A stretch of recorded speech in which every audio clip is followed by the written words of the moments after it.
আপনার এত দলিল লাগে নবীকে ভালোবাসতে, এত দলিল লাগে নবীকে ভালোবাসতে, আপনার এত দলিল লাগে। দলিল দরকার আমার। মা ফাতেমা হাসানকে কোরবান দিয়েছেন, মা ফাতেমা হুসাইনকে কোরবান দিয়েছেন। আপনারা শুনেছেন ওই যে ইসমাইল আলাইহিস সালাতু ওয়াস সালামের কোরবান শুনেছেন, মা ফাতেমার কোরবান শুনেন নাই। কানজুল উম্মালের ভিতরে বর্ণনা করা হচ্ছে, মদিনা শরীফ থেকে সামান্য দূরে একটা পাহাড়ের নাম গারে সিজদা, সেজদার পাহাড়। রাসূলুল্লাহ ওই পাহাড়ে একটানা 3টা দিন উম্মতের ব্যথায়, উম্মতের বেদনায়, উম্মতের চিন্তায়, নাজাতের চিন্তায় একটানা 3 দিন সেজদায় পড়েছিলেন। কার জন্য? আপনার জন্য, আমার জন্য। সেই রসুলকে ভালোবাসতে গিয়ে আজকে আপনার এত দলিল লাগে, এত দলিল লাগে আপনার। অথচ ওই রাসূলুল্লাহ 3টা দিন সেজদায় পড়ে আছেন শুধু আপনার জন্য। রাসূলে পাকের কোনো গুনাহ নাই। যে বলবে গুনাহ আছে, ইমানের দাবি সে কাফের। রাসূলে পাক আগে থেকেই সাইয়্যিদুল মুরসালিন, আমলের দ্বারা মন নাই। তো সেজদায় পড়ে আছেন কেন? আপনার জন্য। উহুদে মার খান কেন? আপনার জন্য। তায়েফে মার খান কেন? আপনার জন্য। হাসরে ময়দানে চোখের পানি ছাড়বেন আপনার জন্য। ফুলসিরাতের ধারে দাঁড়াবেন আপনার জন্য। মিজানের কাছে দাঁড়িয়ে থাকবেন আপনার জন্য। হাসানকে কুরবান দিয়েছেন আপনার জন্য। আপনার এত দলিল লাগে নবীকে ভালোবাসতে, এত দলিল লাগে নবীকে ভালোবাসতে, আপনার এত দলিল লাগে। দলিল দরকার আমার। সেই রাসূলুল্লাহ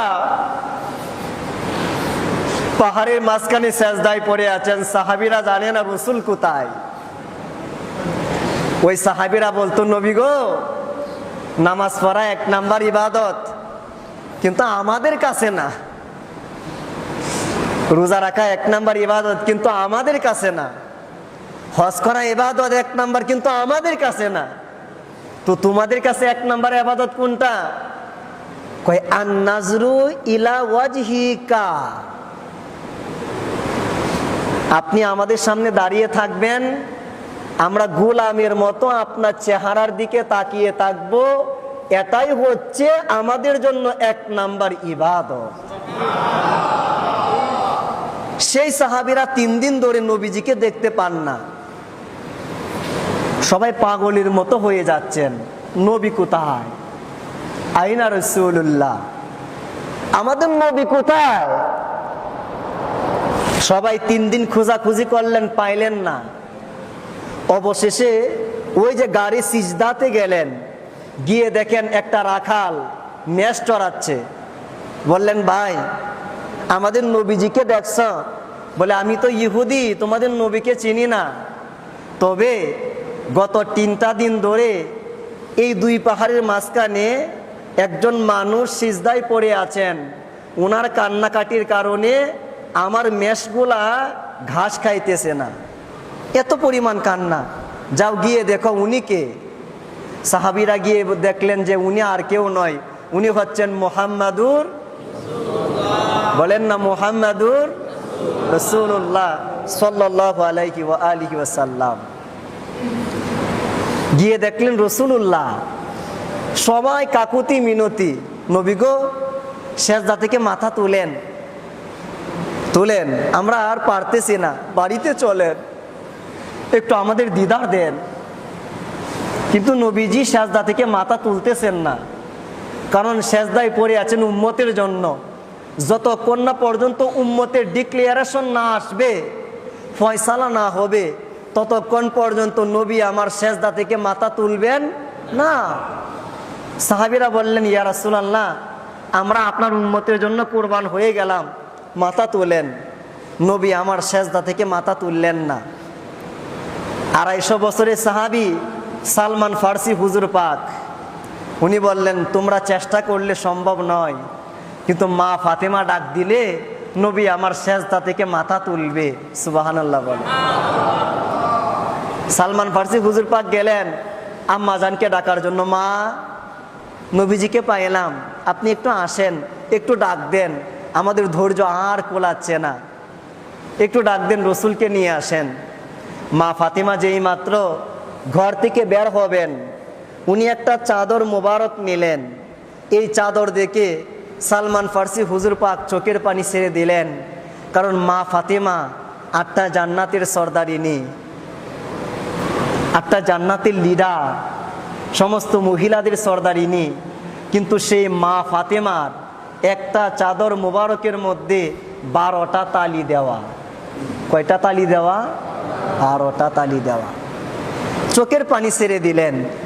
মা ফাতেমা গেলেন, আব্বাজান উঠবেন না? আপনার সাহাবীরা তো আর পারতেছে না, উঠেন। কিন্তু নবী আমার সেজদা থেকে মাথা তুলেন না, মাথা তুলেন না। বলেন উম্মতের চিন্তা আজকে সিজদায় মাথা তোলা যাবে না, ডিক্লারেশন না আসলে, ফয়সালা না হলে মাথা তোলা যাবে না।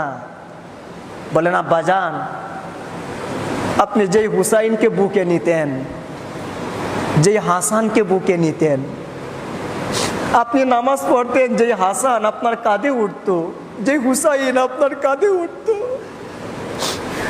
আপনি জামা মুবারক পড়তেন, জামার ভিতরে এক সাইডে হাসান থাকতো আর এক সাইডে হুসাইন থাকতো।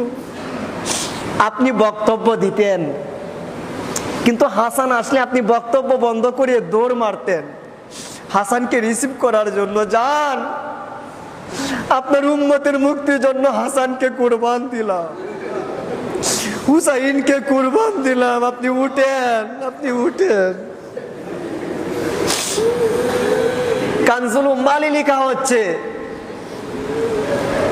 আল্লাহ পাক বললেন জিবরিল যাও, তাড়াতাড়ি যাও, নবীজির কাছে যাও, গিয়া সালাম দাও, বলো আর কান্নাকাটি করতে হবে না, কুরবান কবুল হয়েছে। আপনি সিজদা থেকে মাথা তুলেন। ইয়া রাসূলুল্লাহ, কাল কিয়ামতের ময়দানে আপনার উম্মতের সাথে আমি তেমন ব্যবহার করব, ফাতেমা যেমন চাই। জবান খুলে বলেন না সুবহানাল্লাহ। সেই কুরবান কবুল হয়েছে, 10 মুহররমে কমপ্লিট হয়েছে। ওয়াফাদাইনাহু বিযিবহিন আযীম।